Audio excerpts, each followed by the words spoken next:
Hi, everybody. My name is Janet Rothney. I'm the Research Data Management Librarian at the University of Manitoba.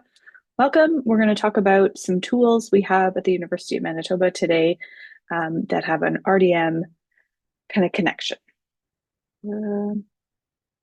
So we have three objectives. We're going to take a look at the Research Data Storage Finder. We're going to look at the University of Manitoba Dataverse, which is a repository, and we'll take a look at the DMP Assistant tool, which is a Canadian resource. I do hope you have a little bit of time and space in your life for the next hour to play around in some of these tools, get to know them, ask questions, create accounts if you don't have them already. If that's not possible, it's always easy to kind of circle back. And again, I'll send the recording out and the slides to everybody who is registered. But I'm hoping that this can be a little bit of a time to just to explore some of these tools. So some of you will have been at the Managing Your Research Data session last week or have attended an research data management introduction session in the past, either by me or through somebody else. But a quick recap, research data management is defined as encompassing the processes applied through the life cycle of a research project to guide the collection, documentation, storage, sharing, and preservation of research data, and allows researchers to find and access data. Research data management, or RDM, is increasingly discussed as an integral component of research project preparations, funding applications, ethics documentation, and that kind of writing. I do have a link here to a previous theory session. This one's from winter 2023. As I mentioned, I ran one of these last week, and it's in process. It will be posted to that University of Manitoba Library's YouTube webpage, but it's not there yet.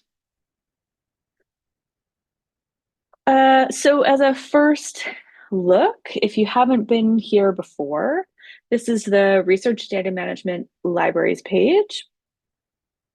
And I'll show you how to get here because it's not always obvious. So coming from the library's homepage, we'll go to Help and Services. And you can either use this research data management link right here on the right, or all of the research data management stuff comes out of this research, getting started on your research page. Lots of other super useful tools on the web page, but we're going to focus on this one area today. So we're going to talk about some data sharing, storage, and deposits content. The storage finder and the Dataverse links are in here. And we'll talk a little bit about data management planning. There is a session booked for next week for the 28th that's all about writing a data management plan. So really helpful if this is your first go at a DMP. Most researchers, once they have developed one, can kind of adapt and change from that first DMP, but the first one feels a bit daunting. I understand that. So we're going to talk a little bit more in detail about that next week, but I'll show you the tool and you can kind of get a sense of what's in there and how you feel about it today. Excuse me. There's a few other sections we're not going to cover specifically, but I want you to know that they're here. Lots of content here on creating your data.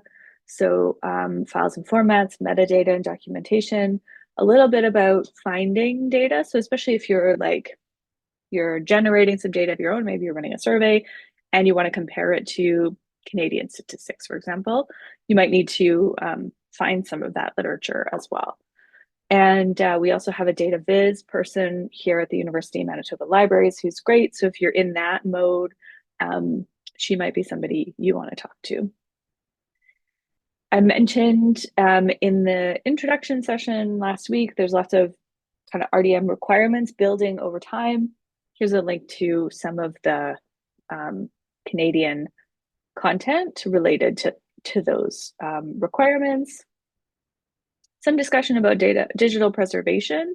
So if you're in the end stage of a project and you're thinking about long-term preservation and storage of your materials, this is a good place to go.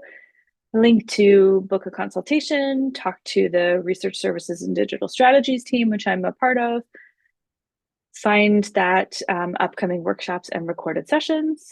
And then I just have a link here to a number of other groups that work on research data management at the university.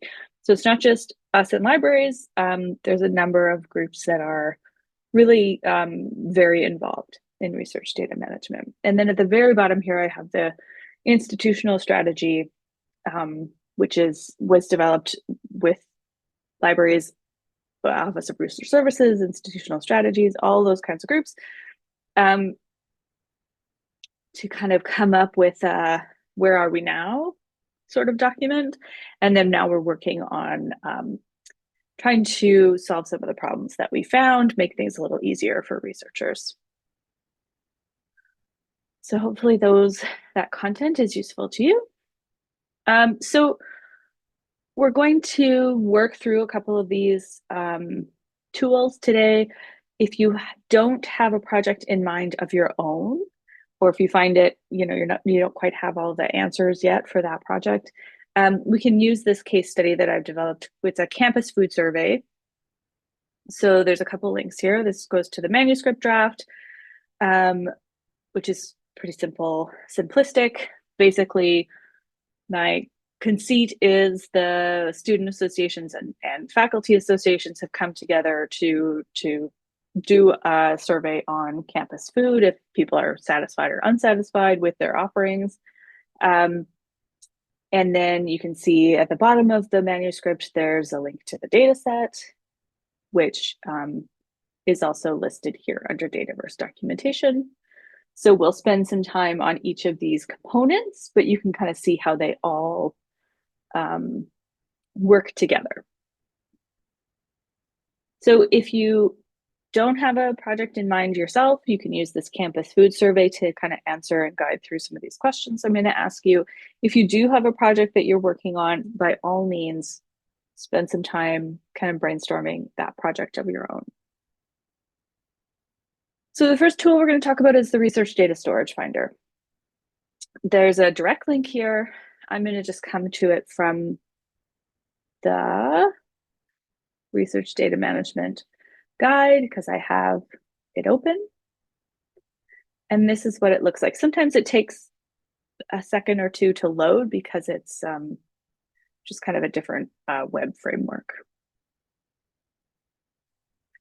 So what this is a tool built to help researchers choose where to house their research data. A number of different schools across North America have finders like this, and they're all specific to each person's institution. Some people have external repositories, places like Open Science Framework or Dryad, which we don't necessarily, they don't have like a U of M logo on them, right? And some people focus only on the internal places that you could host things. So all of the ones that are in our Finder do have some kind of connection or support locally at the University of Manitoba, and the ones that are kind of hosted by us usually have UM in the title. So it's a really nice place to just start thinking through some research data management decisions. Where you're going to host your data is a big question. It can change throughout a project, but you kind of want to limit those changes as much as possible, right? Because it's a big process to move your data. So if you're starting right from this top, you can answer some questions on the left-hand side. What risk level is your data? What kind of storage are you looking for? Basically, that means like what phase of the research are you in? Do you have collaborators? Are they internal and external? And then do you know how much storage you need? So everyone at the University of Manitoba has access to a certain amount of data storage in some of our Microsoft 365 tools. They also have 5 gigabytes of data kind of reserved for every researcher inside of the University of Manitoba's MSpace, or not MSpace, sheesh, Dataverse. So there's a couple of components here. But if I answer some of these questions, so maybe I'm looking for an open data sharing component and I know that I have less than 100 gigabytes. So I have just a couple of CSV files from a spreadsheet coming out of my survey, right? Once I've answered a few of these questions on the left, you can see that a number of my options have been grayed out. So for example, at the top here, FURDR, the Canadian-wide research repository, is built for bigger projects. So it's not going to be the best place for a small project like mine. However, I might want to consider one of these. And once I click into some of these options, I can read a little bit more about them. So once I've got little tick boxes in some of my choices, I can scroll down to the bottom of the page and take a look at a little bit more information about what this repository is about. Is it relevant to me? Are there any size limitations, security questions, anything like that? What's the backup? And then how do I get access to this content? So you can play around in there. As I mentioned, this tool is, lots of different schools have it. It's based on some code that was developed at Cornell, and we all share it and update it as we can. Our Finder is probably due for an update. I've started working on that in concert, so you may see some things change slightly over the next 6 months or so. And then if I wanted to maybe change my question, maybe I don't want to talk about sharing anymore, I want to talk about working on my active research phase, so I'm collecting data, I'm working through things, then I can change my questions here. So I have an exercise for you. So I want you to take a look at University of Manitoba Dataverse and OneDrive in the Finder and compare some details and think about what are the similarities, what are the differences, and you can answer in the chat which tool you think would be better for sharing data with non-University of Manitoba viewers. I'll give just a couple of minutes for that. If you have questions, you can also pop them into the chat.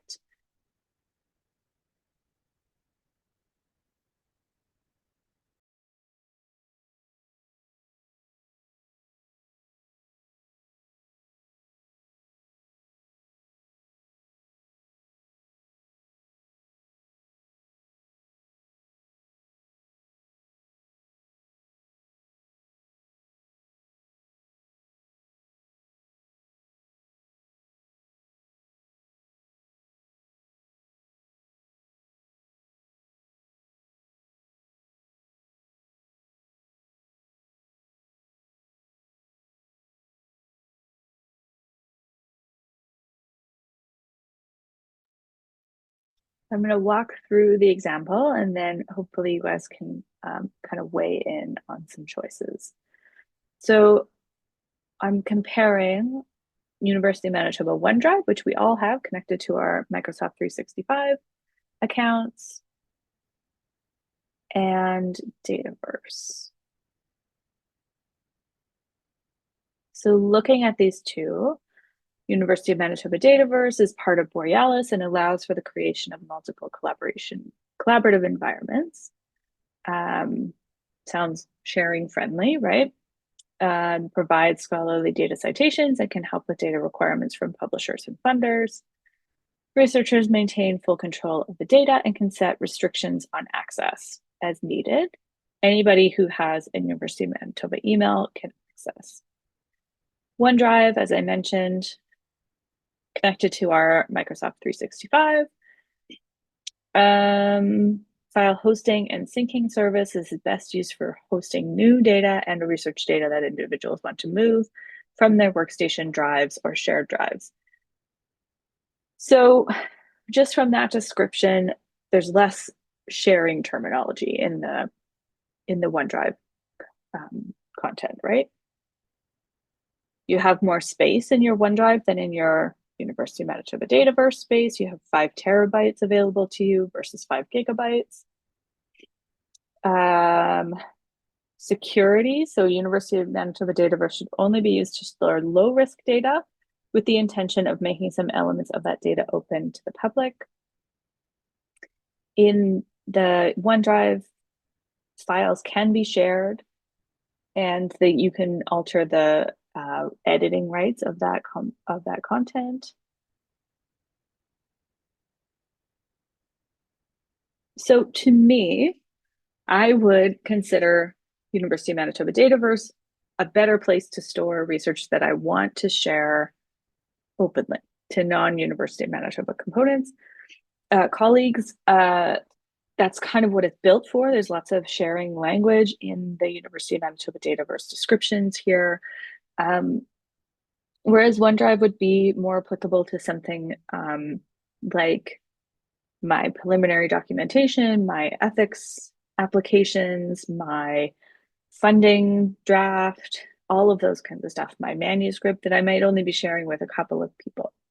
It is not impossible to share a OneDrive document. And in fact, the manuscript that I showed you guys is a OneDrive document, but it's a really, the owner has to share out. There's not a lot of, it's really focused on one person owning that content. So it's not a great back and forth, and editing or anything like that would be really complicated. And also it doesn't give you a DOI, it doesn't give you a nice stable sharing link. It's sort of a dynamic situation. So that's my personal view. If anyone else has opinions, I'm happy to hear them. I should also mention in the Finder, there are things that aren't listed here. So people often ask me about GitHub, which is a completely legitimate place to host code, but we don't have any supports at the University of Manitoba specifically to kind of guide that content. So lots of people are using GitHub, of course, and there's a community, and I'm happy to kind of see that happening, but it's not a place to host everything, right? And so these are just sort of preliminary places to consider adding. So there's a little bit more content and description in the data repositories content in the data management webpage. There's also, I don't know if I mentioned this, but there's a research lifecycle page, which is kind of a sister page to any of our research services documentation. And it's just a different way to look at the same kind of content. So the repository services page has more places, more options to host. And in the non-U of M deposit options is kind of where it broadens out quite a bit. In certain subject areas, there are specific repositories for specific subject areas. So health has some, sciences have some, different pockets of the humanities have subject repositories. So if that's where your people are, you want your work to be there as well. So it has the best chance of getting more eyeballs on it. So there's some here to kind of consider, and some other directories that you can take a look at if you're not satisfied with sort of a Canadian option or a local option. So I've mentioned University of Manitoba Dataverse a couple of times. Here's a link directly there. I'll show you how to get to it from the RDM page. There's a link here in the data storage, sharing, and deposit. And this has some information about what Dataverse is, as well as the link to get to the Dataverse itself. So in here, you've got a quick getting started, talking about roles and permissions. There's lots of different various permissions you can add for collaborators inside of a University of Manitoba Dataverse project space, terms of use, We just migrated in, well, I guess it's almost been a year now. We migrated in January into the Borealis kind of universe. So there's some information for people who are already in there, any implications. And this is what it looks like. So you can see I'm in the University of Manitoba Dataverse. I've got my nice little link, but I can also broaden out. These are all the people that are connected to Borealis. So almost every academic institution in Canada that has a local repository is connected to this group of people. And so I can then take a look at some of the content in here that has, this is all published stuff. I'm not logged in. I'm looking at the same stuff you are. I do have administrative rights in here. I help manage this project, but we're not on that side today. So if I'm looking for, I'm just going to show you a project that has a couple of different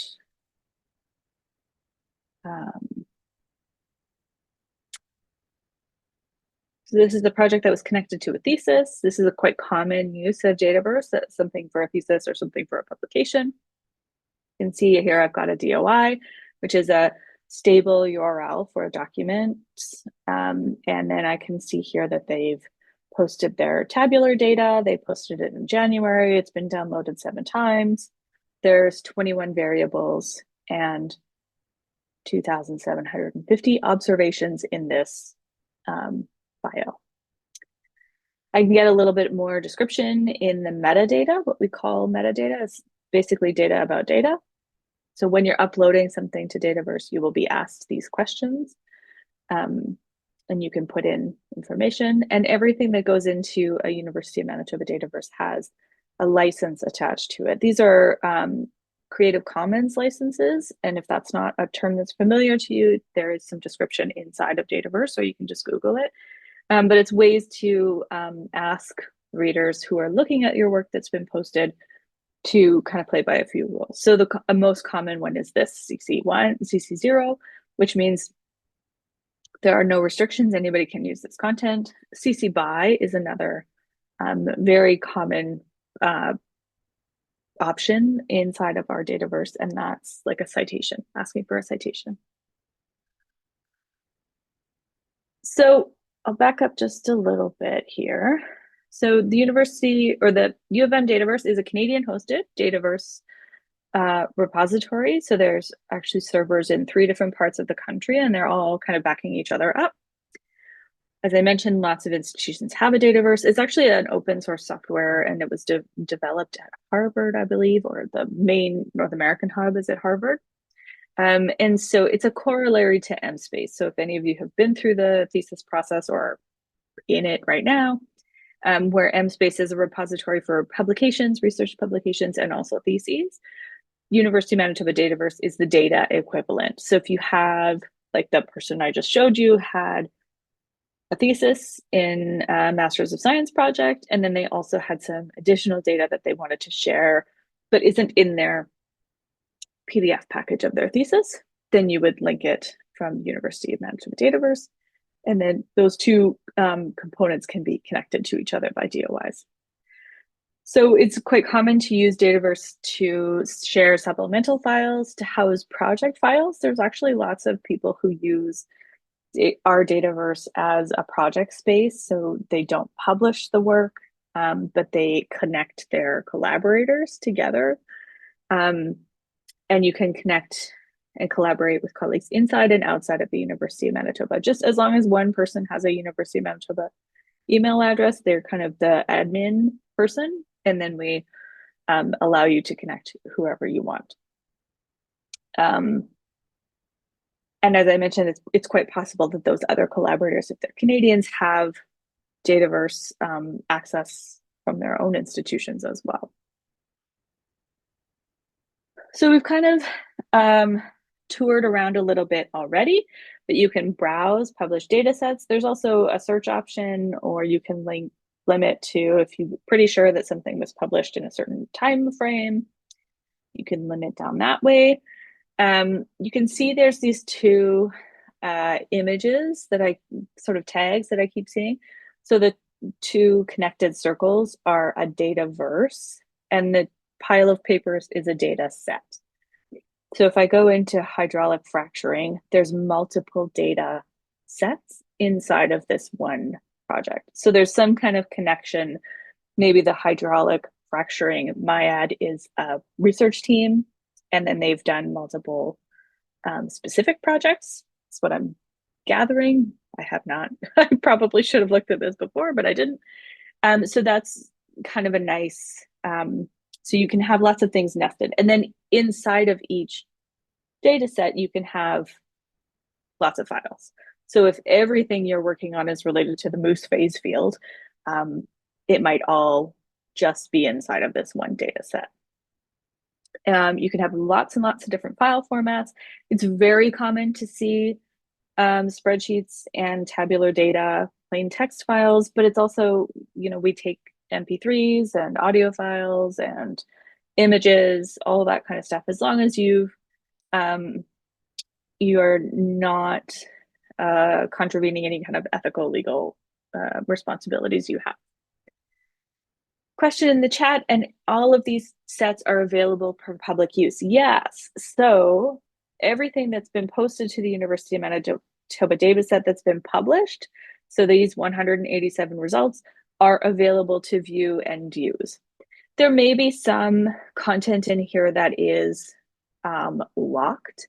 So I'll show you an example inside of our campus food survey thing that we'll spend a little bit of time on later on, but I've got listed here my REB documentation, which I'm only posting there to share with team members. So anybody who has rights inside of this project would be able to see those documents, but anybody else has to kind of request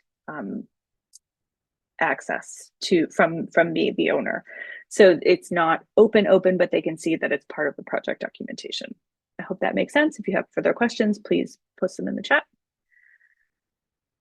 We talked a little bit about filters and searching. You can also search inside of a data set. And you can see some metrics. So for each document, you can see how many times they've been downloaded. For some of these documentation styles, you can read them right in the interface if they're kind of a common loadable file, and otherwise you'd have to download them to see them. And I mentioned the DOI. So once you publish content inside of University of Manitoba Dataverse, you automatically get a DOI generated. And that's how you would link it to if you have a publication, for example, you would link the data set content to the manuscript. And then also if you have, there's an option here, related publication. Oh, I forgot to change this. You can link your publication to your data set. So if someone comes across the data first and not the publication, they can see the other piece. So you can see here that the previous example I showed you had a CC0 license, which means anybody can use it. No, you don't have to tell anybody.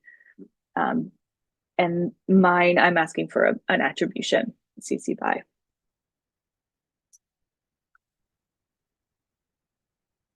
Okay. Will people also use the Dataverse for knowledge translation type documents like preliminary findings or other KT? So generally not. I have in my survey example, the DMP, which is not always something that people will include, data management plan. And then I have my REB documentation, which is locked to my team members just so that we can all see it in one place. But the manuscript itself is separate. And so if you were presenting at a conference, if you were publishing a article or a book, or if you were, say, having a town hall in a public space because it's about parks or something like that, you wouldn't necessarily include that information in your Dataverse. One really nice way to link all of those things together is to use something like an ORCID account that you can list both data sets and knowledge translation type documents inside of one project. Hopefully that makes sense. Okay, so we've toured around a little bit. I want you to take a look a little bit further, or maybe you've already found a data set that you're kind of curious about, and take a peek. How many files are in there? What's included? How much metadata is there? How much information about the content is there included? And what kind of data are you finding? If you're kind of embedded in a field, you may want to look at other subject material. If you work on a specific kind of methodology, you might want to look for something similar to that. If you're working with the campus food survey example, you can take a look at the project space that I've developed for that and just kind of peek around and see what kinds of data files are in there. I'm glad that helped, Jenny. Again, we'll just wait a couple minutes. If people have comments, thoughts, concerns, throw them in the chat, and we'll keep going in just a minute or two.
Okay, so to spend just a tiny bit more time inside of this data set that I've developed, we've got a number of different files that kind of inform each other.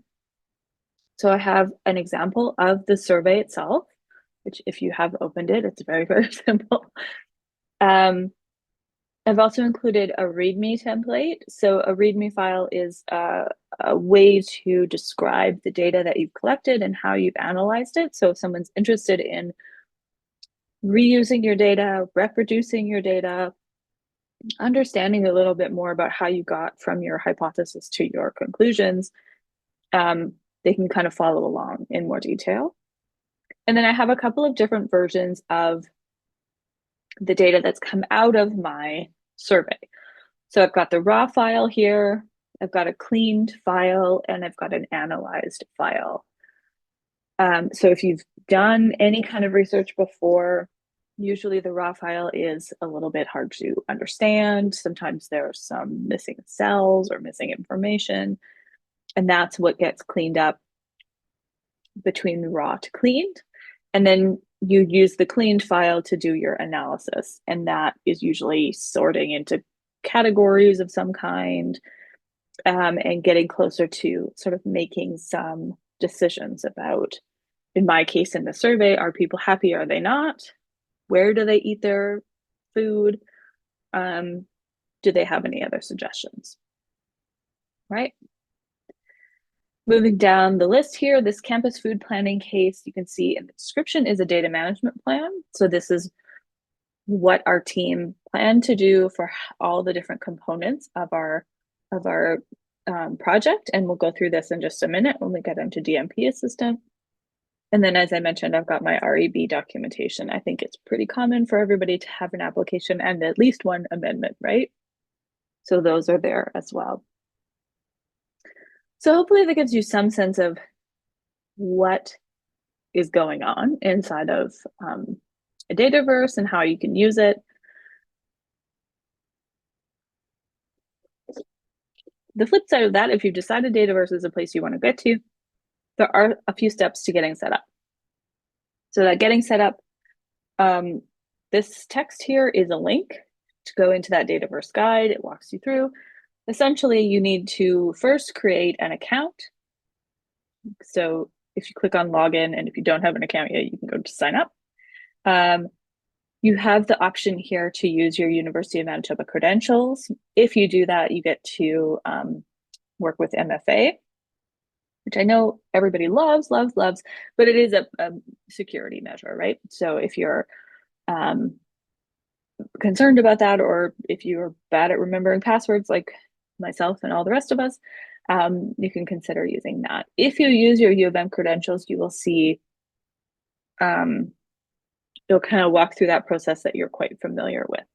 A few people that I've encountered in the last number of months, like a handful over 12, 11 months, have had trouble with the MFA sign up. So if you do run into anything, just please send me an email and we can sort you out pretty quickly.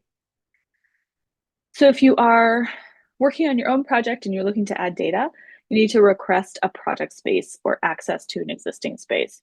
To request your own space, you would contact our team, RSDS, and that's the link that's embedded in all of the documentation. We want to know a few things about your project before we go ahead and make you a space. We're looking for information on how big your project is anticipated to be. If you're not sure, just tell us kind of what sort of data you're looking at. Are you looking at files like audio files, or are you looking at files like video, or do you have spreadsheet data? We're curious whether or not you have ethics approval, or if you're in the process. And then we also need to know your Dataverse username and the project that you're working on, so that we can create a URL that sort of makes sense for you. If you're working with a project space that already exists, so for an example, maybe you have an advisor who's working on a larger project and you're going to spend some time on a little piece of it. Your administrator could add you to the big project space, and then you can work on your own data set, for example.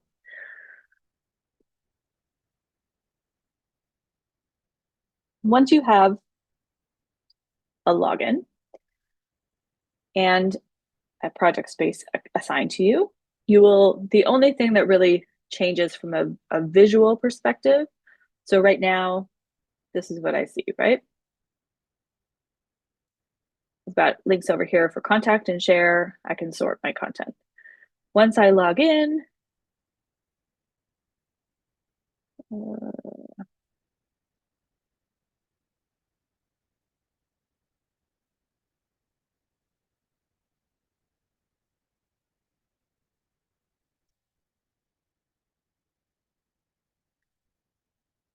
everybody's favorite process.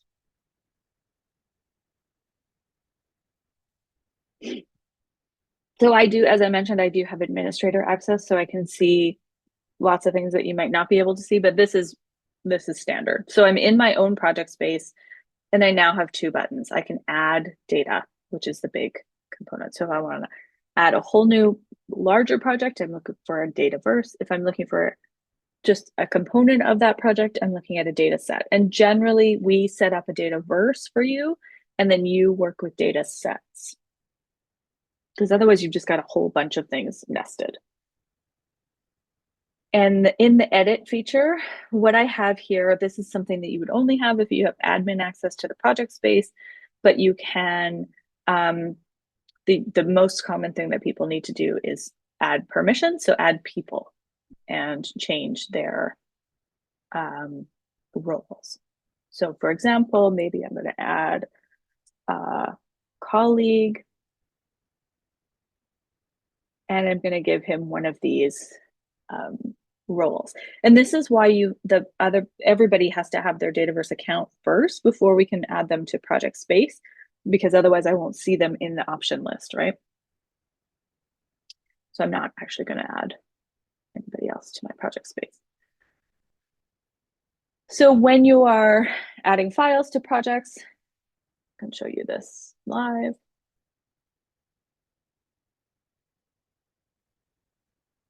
So I'm just going to go into my data set that exists, and I'm going to upload a pretend file. this is what it looks like. So you select the files to add. I'm going to add a file that I just added earlier, my REB amendment. And then I am asked to describe it. So it has a file name and it has a description.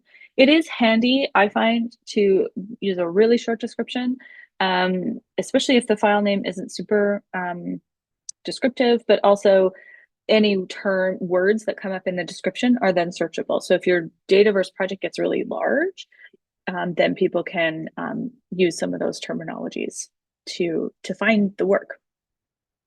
And then over here, I can add some tags if I want to. It's not required.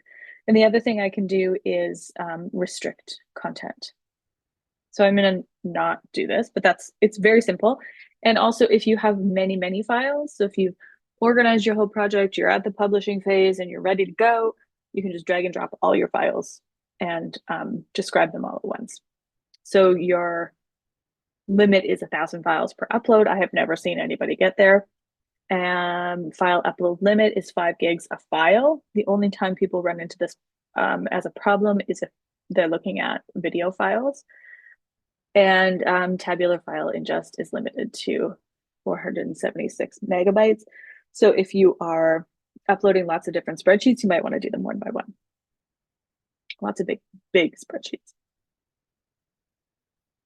So hopefully that also is the process. You'll pick a term of license, all of that kind of stuff. You don't get a DOI until that work is published, which is in some ways great because DOIs are permanent. So even if I deleted a file, it would still exist in Google, in my Dataverse view. I would be able to see it, but it doesn't exist anymore. And that is for transparency reasons, right? So you want to make sure all your ducks are in a row before you publish. Of course, things get changed along the way. For example, I did my REB amendment. That's normal, right? We all do that deal with that in our research project life. But you really want to kind of make sure you have things in the order that you want them before you hit publish. There is that guide for researchers, which I kind of walked you through already. And a few more Dataverse guidance and training materials links. The user guide within the Dataverse site is really useful as well. I go in there sometimes just to, look for something specific, and usually I find what I need there. So last comment about Dataverse. So Dataverse, because of that publishing and transparency, permanency aspect to it, we don't usually support like a sandbox playing around kind of activities in there unless you're really, really careful about not publishing. If you do want to go into Dataverse, see what it's about, see if your files are organized can you organize them in a way that makes sense to you, there is a demo Dataverse that is designed for exactly that purpose. It is linked to the Borealis pages, so it acts exactly like the rest of our sites. Caveat that it can be cleared out at any time. So far, it hasn't been. The American one gets dumped every month on the 1st of every month. So the Borealis one is a little gentler that way, but don't put stuff there that you need to refer back to. It's really for getting a feel for what this space is all about. So if you were working with some students or you had a bunch of new research assistants and you wanted to kind of explore, that would be a really good test case for demo. Okay, we have about 15 minutes left. I'm going to talk about DMP Assistant. Again, we have that session coming up on the 28th as well. So I'm not as focused on DMP Assistant as I might be if we weren't doing that session this year. I don't run it every year. Here's the direct link to DMP Assistant. As I mentioned, it's a Canadian led service. So we support it at the University of Manitoba, but we don't own it. And it's also linked under data management planning here on our guide.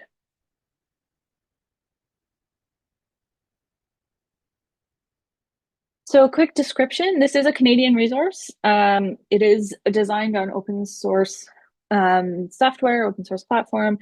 It is a sister product to, there's one in the UK, there's also one in the States. And so it's designed for our local as a national sort of instance. DMP stands for Data Management Plan. We talked about that a little bit in the introduction sections. We haven't talked about it a whole lot here. But data management plans are documents that describe how you plan to organize, keep secure, share, and preserve your research data. And DMPs are becoming more common as requirements for funding applications, such as through the tri-agencies. University of Manitoba Library supports DMP Assistant with a local template, consultation, and review services. So I do have some control over this page, but it's run by the Canadian Digital Research Alliance, and the servers for DMP Assistant are actually at University of Alberta. So, as you can see on the front page before you even log in, there's a bunch of content you can look at. The getting started information is useful. The tutorial videos are nice and short, like 2-3 minutes. And then there's also a couple longer webinars that are available there. There's some information about where the tool came from and how it was developed. At the top here, you can look at public DMPs, which feel useful, but they're a little bit confusing. So public DMPs are just, it's an option when you're creating a DMP, you can make it public or not.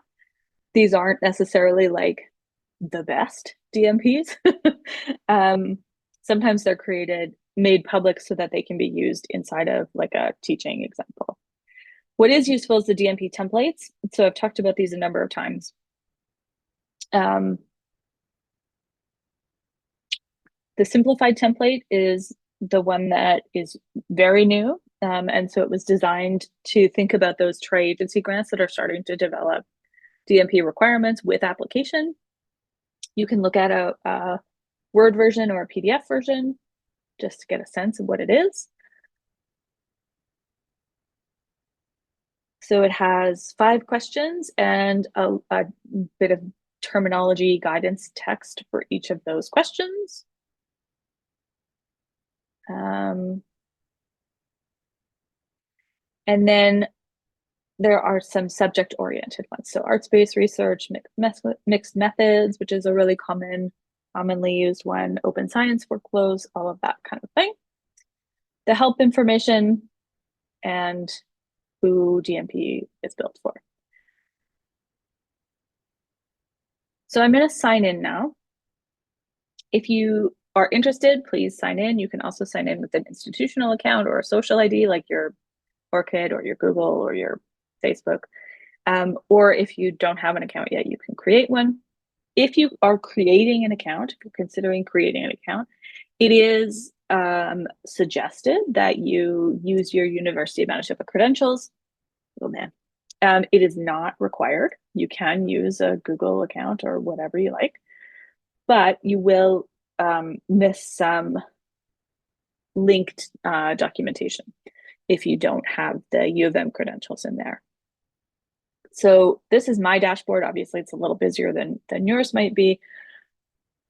I'm going to create a plan just to show you what this looks like. So if you are affiliating yourself with the University of Manitoba, you can use our local templates. So right now there's just one. I'm working on a funding application variant for our local. It should be ready by next week. But if you're not logged in with your University of Manitoba credentials, you won't see that. And the big difference between those plans is just that the guidance content over on the right here has links that are like ours, not just general. So this is what they look like. You can, basically there's, in a standard template, there's 21 questions, and it gives you some guidance here on the right. You can open and close these boxes if you need more space. You can work with comments with team members, and I'll show you how to add contributors in just a second. Also, if you ask for a DMP review, our comments go in that box. And then in here, it's basically like writing an email, right? You have all of your standard components. If you need a table, you can build a table. And you can open and close each of these sections as you need to. If you want to see the whole thing just at once, you can look at the plan overview. So it shows you each of the questions in their sections. In project details, there are some additional things you can add. You can add an abstract, which is really helpful if you're working on a larger team or if you are looking at getting reviewed by somebody, because it's really hard for someone like me to review a DMP when we don't know much about the project. You can add your start and end dates. You can add an ID if you choose. You can also link your funding and grant information if you choose. You don't have to have that. Contributors, I mentioned, you can add other people and they can have different roles. You can also tag any research outputs that you're working with. So for the person who's talking about knowledge translation projects before, sometimes there might be a really specific research output that you're working on that you might want to like highlight in this plan and make it a little easier to translate into your other locations. You can share this visibility plan. So you can share it with like anybody in the organization in University of Manitoba. I mentioned the public ones are not always, they're not public because they're great, they're just public. Most people just leave their stuff private, but you're definitely able to make it as you like. And then you can also invite collaborators as co-owners, editors, and read-onlys. So if you have like a publisher editor that you're working with, you might want to see, or if you're working with a research facilitator, you might want to add them as, a co-owner or an editor. The request feedback button, I've mentioned it a couple of times. We aim to have feedback sent back within 48 hours of your request. And then a very common use of DMP Assistant is once you've kind of filled out all of your answers as much as you can then export this document in a number of different file formats so that you can embed it in your application or other documentation. So if all the rest of your documentation is a PDF, you might want to do it that way, and you can change some of the formatting. One thing I didn't mention in the write plan section, which is the meat of the space, none of these questions are required. So they're all just here to give you a sense of some considerations for data management planning. And if you don't know the answer to some of these questions, it's often a good time to sort of talk to your team, but it might just not be pertinent to your project at the time, right? So especially when we get into near the bottom, there's ethics and legal compliance. So if you're working on a project that doesn't have human subjects, doesn't have vulnerable population implications, you're not working on Indigenous lands, nothing like that, then you may need to just confirm that you don't have any sensitive research data concerns for your project, right? So this would be a quote unquote easy section for you to figure out. But it's always worth thinking through the questions. And really that's what the DMPs are designed for. So to me, the DMP Assistant is a really simple, nice, clean tool. Once you've built something, you can come back to it, and it's in your dashboard here, and I can add it and change it as I want. So here's all of the live options of that. Here we go, of the campus food planning survey example that I was showing you in the slides. And you can see when it was last updated as well. I think we've been through all of that. So if you have a minute or two, I'd like you to take a look at some of those templates. I'm going to keep talking, but you're welcome to consider. And another component that I think is really helpful if this is very new to you, take a look at the sections, and some of them will feel really you'll feel okay about. You'll know what kind of data you're working with. You'll understand how to describe it. And other pieces you might never have considered. Are you going to share your data, and how is that going to work, right? Those are the more common new components. Of course, there's lots of guidance and training materials. I pointed out the material that's on the front page before you sign in. And then we do have a whole like writing a plan guide on the RDM webpage. I mentioned there's an American tool. It's called DMP tool. And so if you're working with a funder like NIH or NSF, you'd probably want to be in there rather than in DMP Assistant, although they're quite similar. And here's a link to log in or to register for the DMP session. It's also totally legit if you're not working with funder requirements to just sketch up a DMP in whatever place you spend your time working on planning documents with your team. It doesn't have to be a formal thing with a logo on it, right? I just want you to start thinking about the answers to these questions and how they implicate your research overall. Hopefully, you at this stage get a sense that we have lots of tools available. Some of them are targeted specifically to U of M people, lots of them are Canadian specific. Ask for help as you need. And then with anything research data management related, we try and reinforce that you consider any ethical, legal implications for your choices. And beyond that, aim to be as open as possible and as closed as necessary, which is a quote from the FAIR guidelines. My contact and my appointment link are here. And at the very, very end here, I have a feedback survey. I'm always interested to hear how you guys feel about the sessions. It's anonymous, it's 5 questions. If you've attended any of our workshops before, you will have seen the same survey. I'm popping it in to the chat right now. I have a link here that usually I highlight other sessions that are coming up that are exciting. We're kind of wrapping up for the term. So there are 2 sessions left in the term. There's one about uploading theses to MSpace, which may be very relevant to you. And there's one about exploring the archives. So that upcoming sessions of interest is a link to the calendar. We'll start teaching again in usually about February. And then I spend a fair bit of time in the spring teaching as well, May, June, as labs are getting up and running. So that's what I have for you today. I'm happy to stick around for questions. I'm going to stop the recording before we do questions. But thanks for spending some time with us.